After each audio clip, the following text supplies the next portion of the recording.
So I arrive in Huata midnight with my bride, having failed to uh, get a new contract, having been stabbed in the back by the WUSC coordinator.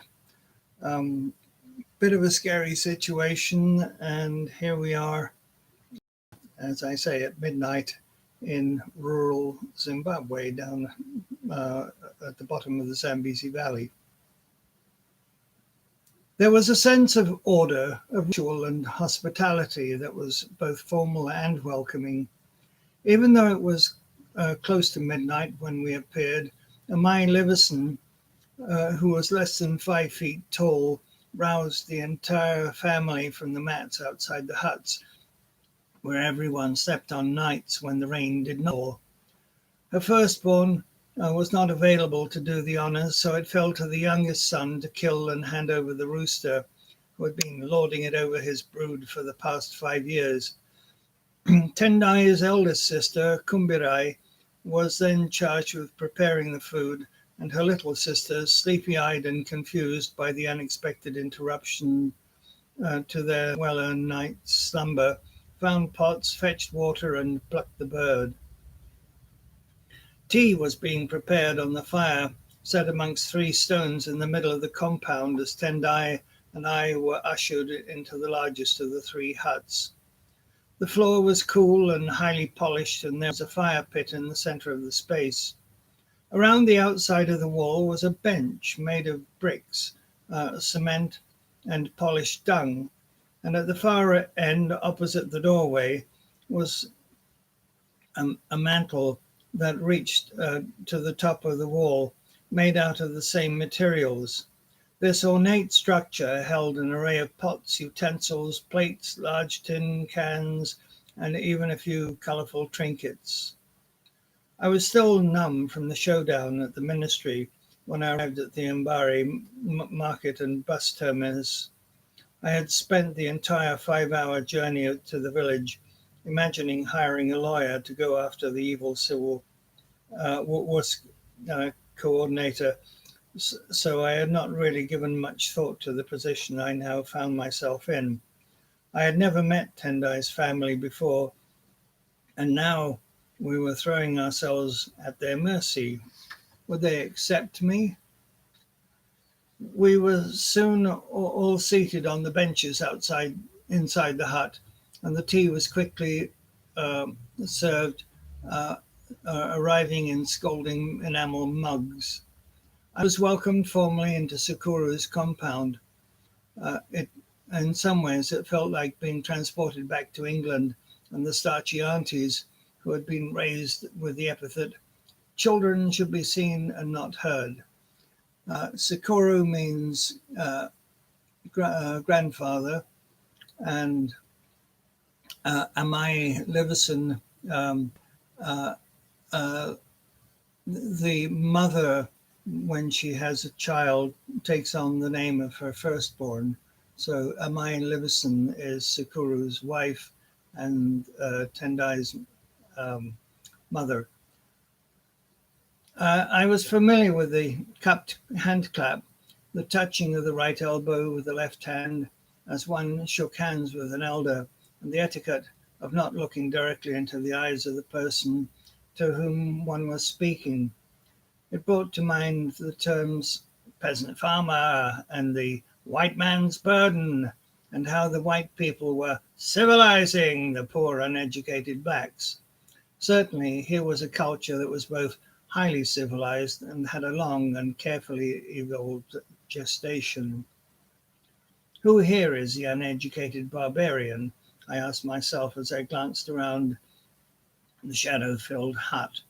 I tried to imagine how I would have fared making all the things that I was surrounded by that Sakuru had made to support his family.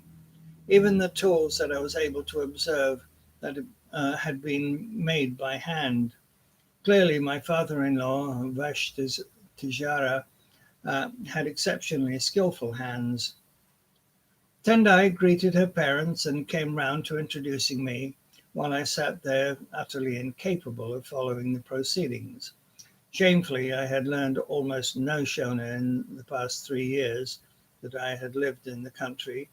It was awkward because it was fairly obvious that they were all aware of the circumstances in which we now found ourselves. There had been no approval asked for or given over the already consummated marriage. I wondered if offence had been given, that the father would feel that his daughter had dishonoured the family, and how the family felt about having a Murungu, a white man, for a son-in-law. After all, it was only 7 years since the white minority had been fighting a ruthless war to keep black people from having a fair share of their own land. Had Sekuru been one of the freedom fighters? I suddenly realized that I had never asked Tendai this question and wished now that I had. My father says you are welcome to our home, and he hopes that you and your family are all well. Tendai looked expectantly at me for a reply. I cupped my hands and clapped. Please tell your father that we are well, and I look forward to meeting and getting to know his family. There was a rippled smile at the attempt at making that cupped sound of the hands, but like a novice on a trumpet, the notes were haphazard. However, the gesture broke the ice, and the acknowledgement that I had shown of Shona culture was accepted with visible relief. For the next several minutes, I was largely left out of the discussion that followed as daughter and parents talked at length. She had not come to see them in the intervening months since our marriage. She had not wanted to risk being told the marriage was invalid and that she would have been kept from seeing me again. She could have vanished into the valley, and I would never have been able to find her had that been their wish. Now Tendai was grown up. She was freshly returned from England. She had seen the sea. She had met her new mother, my mother, as she was actually. But according to Shona culture, once a girl is married, she becomes the daughter of her husband's mother. Tendai, who had previously suffered a miscarriage, was pregnant again. She wanted the family blessing for the marriage, and she also wanted to reconcile with them. Tendai had run off with the freedom fighters. She and two little friends had spent 8 months running in the bush with them before being carried across the Zambezi on the shoulders of the soldiers. She said that when they reached the other side of the river, the comrades had shown them the marks on their legs where the crocodiles had knocked up against them. It was said that one of the ancestors, Ambuya Nahanda, had great powers and that she had protected the freedom fighters from the crocodiles. Others said that the water was too cold and crocodiles cannot properly gestate meat when they are cold. They were taken to a camp in Mozambique where they remained until the end of the war. As a reward for their support, such children were sent to boarding schools and given a free education. For the past 11 years, Tendai had barely seen her family, and now she wanted to come home. I could only guess at what her parents were feeling, but in the candlelight, my eyes were drawn to the mother's face as she rapidly blinked away tiny tears.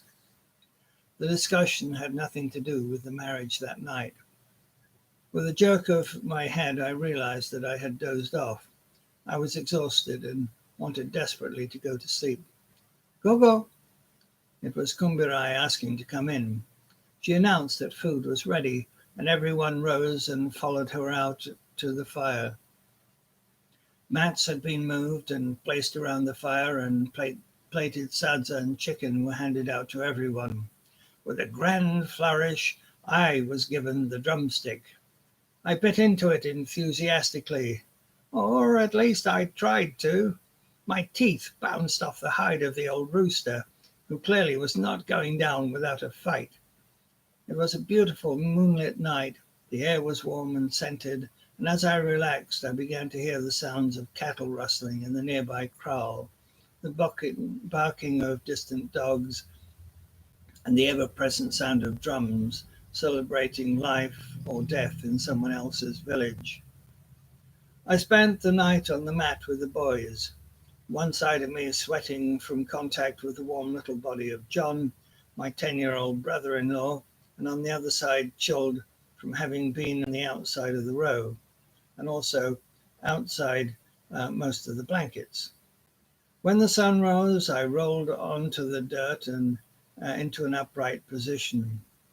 No one else had yet stirred, but dawn was my favorite time in Africa, as it was cool, clear, and slightly damp. The three huts were made of fired bricks that had been moulded out of the rich clay soils that made up the valley floor. I could see the little gully where they had been dug and shaped in the wooden moulds, three at a time. It was back-breaking labour, as I knew from my one brief attempt at making bricks with my student detail at Chindanduma. They had a small mound, which had been the oven for baking the bricks, and several scattered broken bricks that had been partially eroded by the torrential summer rains. I also took note of the thick, tight thatch of the roofs and of the storage bin for the maize, with its inverted plastic bottle tops placed part way up the poles to keep the rodents from stealing the contents of the bin. I had lived and worked in the rural areas of Zimbabwe for 3 years. My trips outside of the school compound began with the first week after my arrival at Bradley. I had gone outside the gate and walked. As I did so, I passed compounds and fields, flocks of goats tended by small boys, chickens and dogs wandering freely around yards. I soon began to recognize the patterns of male and female huts, the storage bins, the chicken coops, and the kraals where the livestock were herded at night, the latrines and the wash huts. The compounds that I passed were with crumbling huts and naked poles left standing in the heat and rain, spoke aloud of the poverty or neglect of the owners. Sakuru's compound showed me none of this. There were small clues which showed intelligence and diligence, hand-carved kitchen spoons, yolks, shelving, and many other touches that attested to a family effort and a successful home. Towards the back of the compound, I discovered not only the thing that I had gone in search for, namely the toilet, but also a thatched shower with a gate. After relieving myself, I came across Simbi, the 11-year-old, moving the heavy wooden beams aside to let the cattle and goats out. He carried a long pole with a woven strings attached to the end, which he waved in the air as he shooed the big bull out into the lane. He was the first to go, so the remaining cattle would follow. The span of the bull's horns were probably wider than the boy was tall, and his back loomed a good few inches above Simbi's small bobbing head. Yet, despite the massively unequal balance, the bull allowed himself to be led, with the young boy assuming that he had some say in the matter. They were heading off to the common grazing fields, which, during the rainy season, were within a kilometre of the huts. During the worst of the dry season, young boys would often have to trek up to 15 kilometres to find sparse patches of grass for the animals to chew on.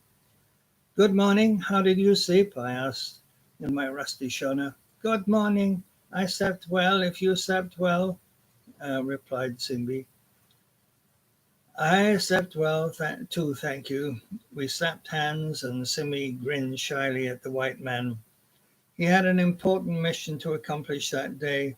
If the cattle strayed into another farmer's fields and began grazing, the consequences could be severe, perhaps even involve the payment of a whole animal in compensation. Since they were used to drought, as they were used for draft power for milk and meat, the cattle were very valuable, and Africans counted their wealth according to the state and number of their cattle. His father would not be there helping him on this day, as there were other important matters to deal with. I go now, Simbi said in English, and with that he cracked his whip and pointed the animals towards the path um, that the bull had already started down. Later, I crested the gully and spotted Kumbirai and Meridai heading for the road with buckets in their hands and towels slung across their shoulders. Intending to catch up with them, I set off in pursuit, but it was only after 100 meters to spare before they reached the pump that I did manage to do so. I prided myself as being a bit of a walker, but this was a practiced routine for the 11 and 14-year-old girls, one that they traveled several times per day, both before and after school. We waited in line at the pump, a long metal handle requiring several willing bodies to pump up and catch it, and then release it as the water poured down an enclosed ramp to be caught in a variety of shapes and sizes in bottles, barrels, and cans. It was a social hub, so my arrival set off shockwaves of chatter. Within minutes, news of the presence of a white man at the Manyati family would spread to dozens of compounds. Later in the day, many visitors just happened to be passing by and stopped in for a tea. An African living room consists of 3 stones, 3 pieces of wood, and some mats and chairs around it, and a pot of boiling water, which of course meant several trips to the pumps for the 2 girls.